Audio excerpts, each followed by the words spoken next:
Yeah. Welcome, welcome, take your seat. Where wisdom and strategy finally meet. Leadership, purpose, vision, insight, relevant solutions. Shine in the light. Yeah. Shine in the light.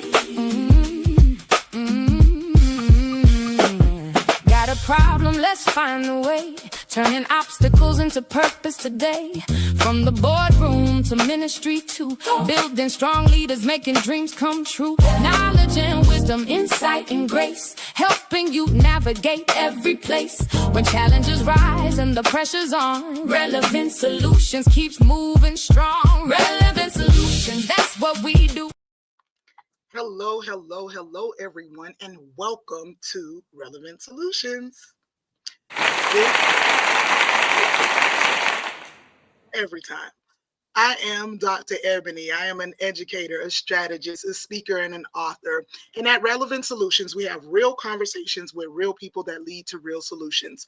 This podcast is where leadership meets purpose and conversations lead to change and transformation. Every week, we're going to discuss problems that no one prepared us for so that we can discover solutions for leaders, for faith, for life, for education, for business, and just for your personal growth. Because here we believe that every challenge deserves a solution. Welcome to Relevant Solutions. Now, I'm super excited because today's guest is none other than the Danielle Shelton. And one of the things that I appreciate most about our guest today is not only is she a professor, a two-time English major, a six-time written and published author with a daughter who's an author. Not only is she an instructional designer, but she's also a great mother, wife, friend, and life coach. So for those of you who need some sessions, she is the one. She is an all-around leader, and I could say so many things about her, but we're going to allow her to do that in voice for herself. So we're going to dive in right now, and we're going to let you tell us a little bit about your story, Miss Shelton. Come on in and tell us a little bit about what shaped you the most in your current role. All right. Well, hello, Ebony, and it is great.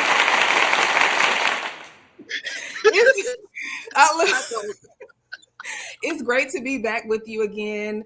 A little bit about me. I have my bachelor's in English. I have my master's in English. So I have been reading and writing for a very long time.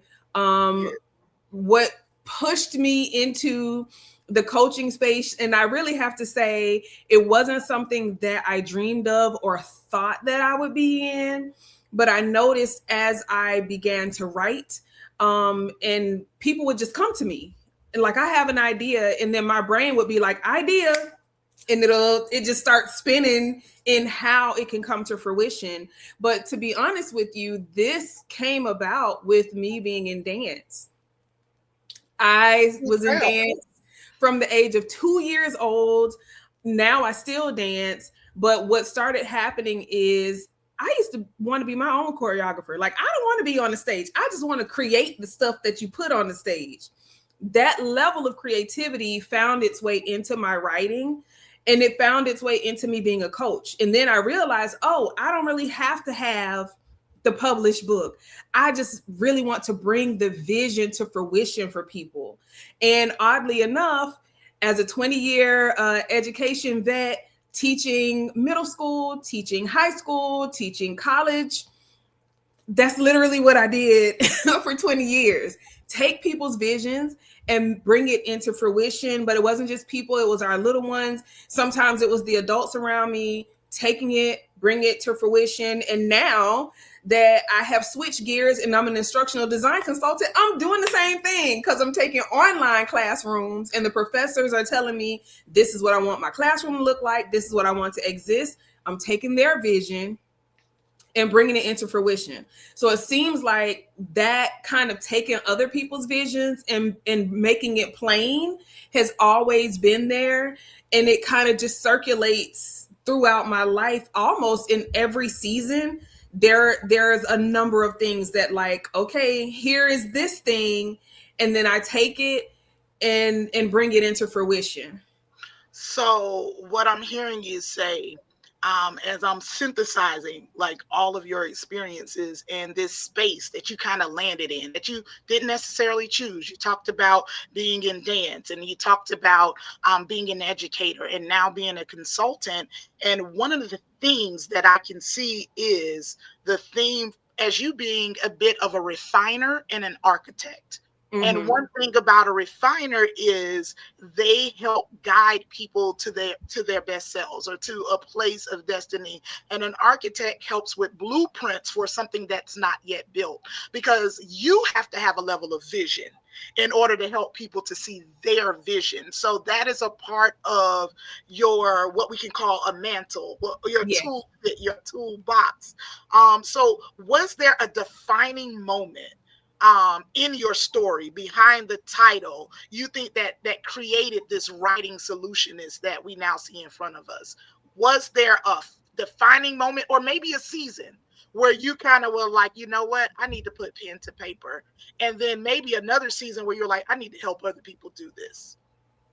I feel like it's always been there, but it was an undercurrent. So when we were very, very, very young, I used to play with my dolls. Girls used to do hair and stuff with their dolls. I had a full classroom. I used to have class, and I used to be with my baby dolls teaching them what to do. And I was one of the people, my cousin, I was one of the ones that started teaching her how to read and teaching her how to write. And it's like, what kid is teaching reading and writing, and at a very young age? But it's always been an undercurrent of wanting to teach, wanting to get people. And for me, it was like that level always pushed me into leadership. Like, it wasn't necessarily that I wanted leadership. It just always landed me in leadership. And I used to be like, listen, I could tell you where this is going. I could tell you, but it landed me in a position where I was like, okay, I guess I am now leading people. And I never saw it that way. I always saw it as, oh, they seem to be really confused. But I can tell you a defining moment for me is talking to my grandmother, talking to my grandfather, and having my grandfather be like, you are the person. You're the one that needs to get it. Like, you are the person that's supposed to help them get that done. And I used to be like, no, that's not me. That's somebody else. And he's like, no, it's you. It's you. It's you. You're the person. And I used to be like, granddaddy, so-and-so need help. And he like, yeah, you're the person. So and I have to say this, I'm not the most emotionally fluid person. So I have the ability to listen to people while they're in a full-blown emotional episode and not become like encompassed in it. Like, I can listen to them in their struggle and not be overcome by the struggle myself. And I have had that for a very long time, like the ability to just, and I really feel like teaching helps with that. Yes, because kids, they just do the most. And you're like, okay, so when you finish eating the glue, when you get done, we're going to get to the solution. So I am very solution based. Yes. And I try to make sure, okay, here's the problem. Here's what you presented me with. But now let's find the solution in this. And all of that, again, it ties back into the vision and then bringing that vision to fruition. Because what you speak of, what I'm hearing you say is you carry a level of emotional constancy. Yes. That causes you not to have the up and downs, because, I always say all of us can't be crazy together now. Somebody has to be level. And when you're confused, when you're in the messy middle, when you're going through things, you don't see things clearly. And this is why it's very important to have someone on the outside that carries solutions for where you want to go, because they can guide you. Because one thing about the writing process is Yeah. we know that when you look at it too long, all the words start running together. You need an outside voice. And I know that this woman is gifted at this, because my very first book, it would not have came to be without her. She was my writing coach. And I had so many things in my head. And she was like, Ebony, it's not one book. So the trilogy that was just released, you guys can thank her for it, because I was trying to put all of that into one book. And she was like, Ebony, you know, what I find is, you know, stop when this closes out, it's probably another book. And that was life-changing, because I had struggled for a couple of years with writing, because I just would get new thoughts on top of old thoughts, on top of this, on top of that. And she really did help me to categorize my thoughts in such a way where I understood that this is a full and final thought. It can stand on its own. And when you're ready to write about something else, then you can. So that emotional constancy is a gift that she has. So my next question to that is there a bit of advice that you would have, or that you would like to give to maybe one of our listeners that you wish you had sooner? Now that you're in this sweet spot of like what you're called to do, is there some advice that you wish you had now, like that you had then? The best advice I can give is don't expect for people to be where you are at the time that you are there. Because I didn't listen. I'm gonna go back a little bit. Okay. Working with Dr. Wallace, Dr. E, almost took me out, y'all. Y'all don't even understand. Almost took me out. Like literally dreams. And I would wake up in the morning, send her a text message, hey, you got to get this book out, because now I can't even sleep. And this is, and she was like, no, but I got to fix, but I got to do, and I got to add, I got another idea. I'm like, that's a whole nother book. So I become engrossed in the process. And sometimes I have found that the people aren't going to see the end vision yet. So I had to learn, and I learned that with you, that like I saw the end vision and you were in like the first part of it. And I was like, no, this is a whole nother, but it took that lesson. And I just want to say I'm grateful and I'm thankful that we got as engrossed in your process as we did, because you showed up for yourself. You showed up for your vision. You showed up for your words. You showed up for the people that you needed to heal. Like you showed up, because so many times people come to me with advice and they will say to me, oh, I'm ready. Yeah, let's go. And then I kick into gear and then I say, oh, well, you know, I'm not ready. I don't have, and I'm like, so I find when we went through that process together, you were ready when you said you were ready. And then it was just refining the process over. We had to refine the process a lot. Don't be afraid to make mistakes, guys. If you're writing, don't be afraid to make mistakes. Yes. And that was the other part, because usually I deal with perfectionists. And I had to be like, it's okay. It's just we're going to do a whole nother draft. We're going to write a whole nother chapter. We're going to write a whole nother verse. We're going to scrap that all together. We're going to do. So if I had to give myself some advice, it really would be like, be okay with people not seeing the full vision that you see when you start working with them from the beginning. Because I can say in my earlier journeys, I used to become so frustrated. And I used to be like, I don't understand why they don't see it. And I used to be frustrated and I used to be upset. And I used to just be like, you don't want to work with me no more. Closed chapter. You know, listen, Dr. E has seen me grow. Yes. Because I used to just throw people away. Yes. I used to be like, amazing. I'm done. To be like, I'm done. They don't have it together. You're not going to waste my time and then toss you in the trash and go on about my day. But because we are so interconnected on so many different levels, I couldn't throw you in the trash, boy. I wanted to, but I couldn't do it. I'm so grateful you didn't throw me in the trash, because that one book spawned 3 books, spawned us into like being writing coaches and launching a business. So much was birthed out of that. A writing guide to help other people write, because in my background, I was a mathematician. So I was very used to quadratic functions and equations and step 1, step 2, step 3, I'm done. What do you mean I got to write more? And she would say, she pushed me. She'd say, Ebony, you're not done. Like it sounds good, but like you need to open up more. You need to know what you're going to share. I need to hear your voice. And I was like, but I said what I wanted to say in those 3 steps. What do you mean elaborate? So really getting me to a place where I could understand in my writing that I'm telling a story. And once I was able to tell my story, I found my voice, I found my flow, and I could let go, because I am, she threw me on the bus a bit of a perfectionist. And, it's one of those things where when I was writing my dissertation, I had an advisor tell me, Ebony, you're never going to get out of here if you keep doing that. And he said, you want to know what a good dissertation is? And I said, yeah, tell me, I'm all ears. I got my pen and paper out, and he looks me square in the face and he said, a good dissertation is a done dissertation. Get it done. Don't worry about the commas. Don't worry about the things. Just get it done.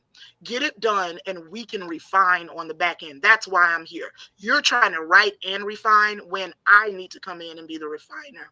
Now, you said something really powerful, Danielle, when you spoke about, people not being ready on time. And one of the things that I always tell my coaching clients is readiness is a signal for you, not for others. Yes. When the alarm is going off, that's for you. So my job as a leader, as a pioneer, is to just go with the alarm I hear, even if no one is following me yet. Because eventually, if I remain consistent, eventually, if I keep sounding the alarm, the people that are drawn to it, they will be able to hear it. But usually readiness, we get upset and, we throw things out prematurely because other people don't hear it. But if you're called to go first, if you're called to be a pioneer, if you're called to lead in any capacity, you will hear the alarm before others. And that alarm is a readiness signal for you. So one of the things I want to talk about now is, in this place of solutions with you, what is a mindset shift that you think that people need today if they want to get in this writing process for anything that they have, whether they're writing for a post or writing for a book, or writing for a blog? What is a habit or a mindset shift, something that they would need if they really want to take this thing seriously to get something published?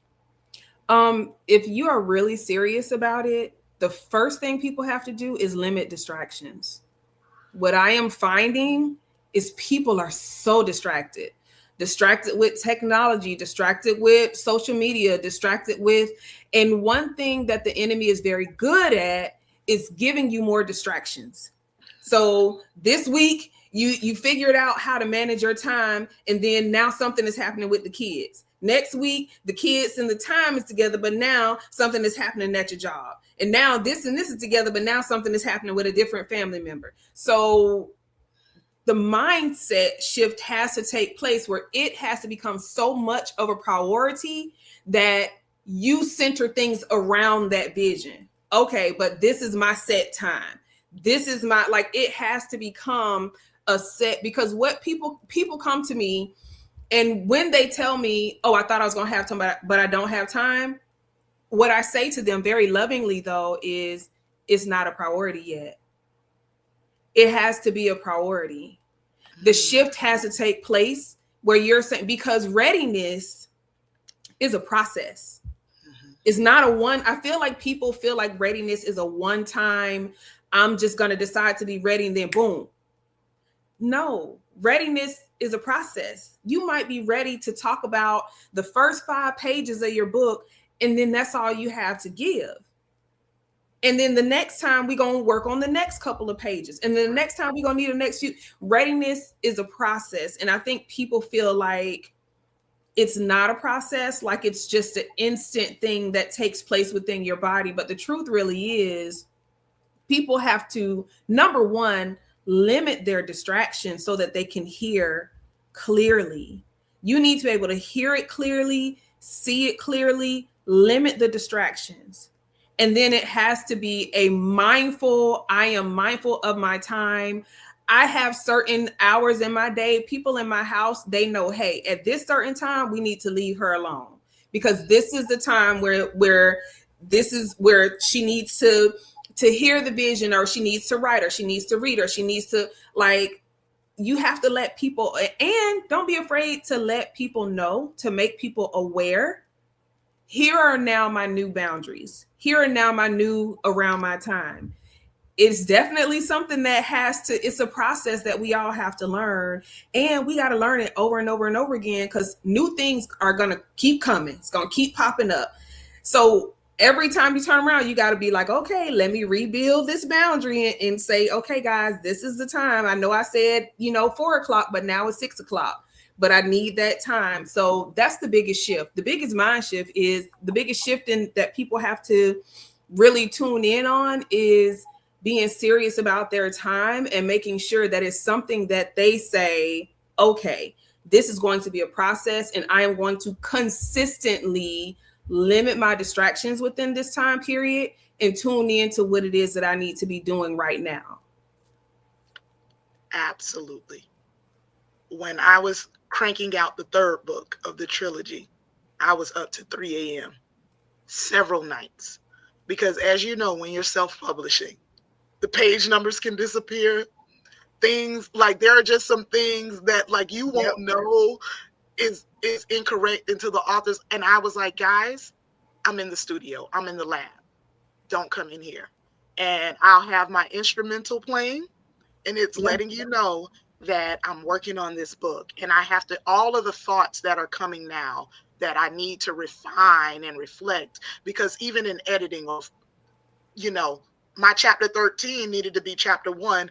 And then God is speaking to me and he's like, no, you need 2 more chapters. Because when you wrote this a year ago, this needs to come out. This needs to change your forward, add this to the, and I was like, oh, I need to be distraction free so that I can hear, so that the story that I'm telling comes out in a way that it makes sense to not only myself and it feels credible, valuable, and authentic to me, but it comes out in a way that it can help and heal others. All right, so we're going to get ready for our rapid solution round, where we're going to do relevant solutions. Is rapid fire. So I'm going to give you a question stem, and you're going to give me a 1-word answer or a statement around the question stem. Ooh, I know.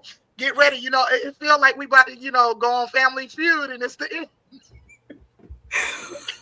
You got to bring home. Look, we're going to see. Let me see what this brain can do. We're going to see. Let's go. We're going to see what that double English major can do. Here we go.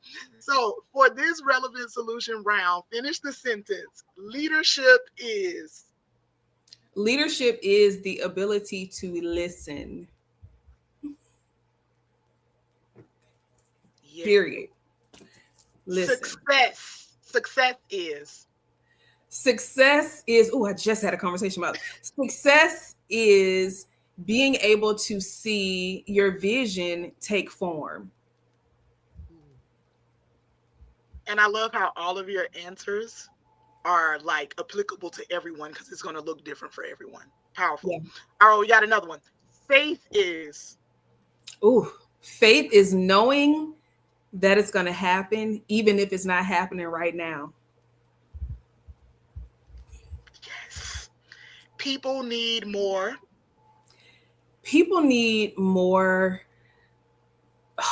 empathy. Feel like we are in a time where people just don't care. Empathy. Agree.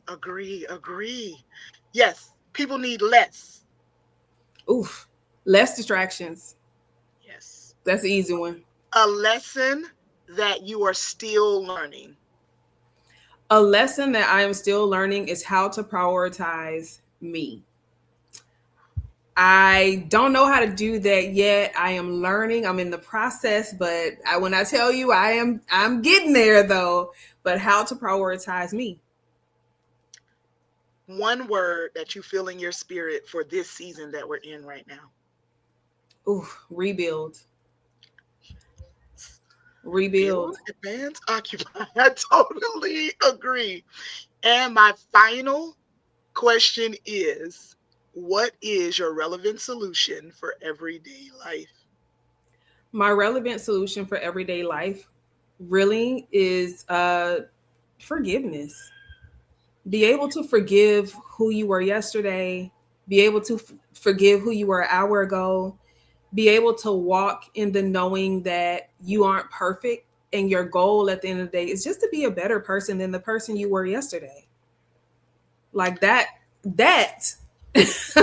solves a host of trauma. And in my work as a chaplain and preacher's kid and, all things church, I always say there is no deliverance without going through forgiveness. Yeah. You can't carry it. There are things that have to be let go, things that have to be forgiven. And I love what you said about forgive yourself.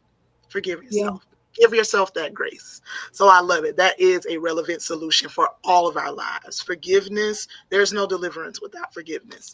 So, Miss Danny, we have made it to the place where you tell us about where we can find you, how I can get in contact with you, whether it's for writing, for coaching, what you offer, if you have any products, where we can find them. So go ahead and give us all things, Miss Danielle Shelton. I want to make sure that I made sure that I wasn't super hard to find. So you can find me on Danielle_Shelton on Instagram. Also, the name of my writing company is The Story House Studio.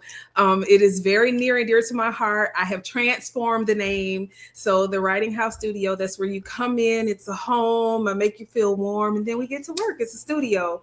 I have several works, but one that I want to highlight because people are always talking about the process. This was a co-written project with Dr. E, and it's the Right Time writing guide. This is what it looks like. If you don't feel like you are ready for me yet, but you do want to start on your journey, go on over to Amazon. It is there.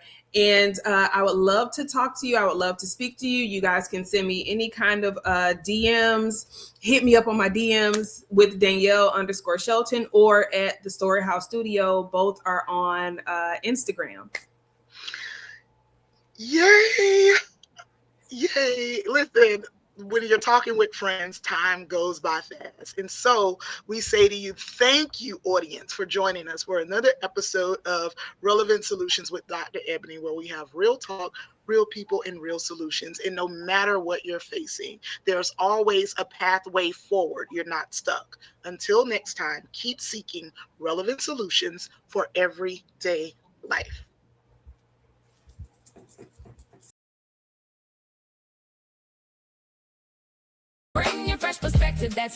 Thank you for joining me for another episode of Relevant Solutions with Dr. Ebony. Before we close, I want to leave you with this. Every challenge deserves a solution, and every season has a purpose and a sound. No matter where you are today, remember your story is not over. If this conversation added value to your life, subscribe, share it with someone who needs to hear it, and help us continue spreading relevant solutions around the world.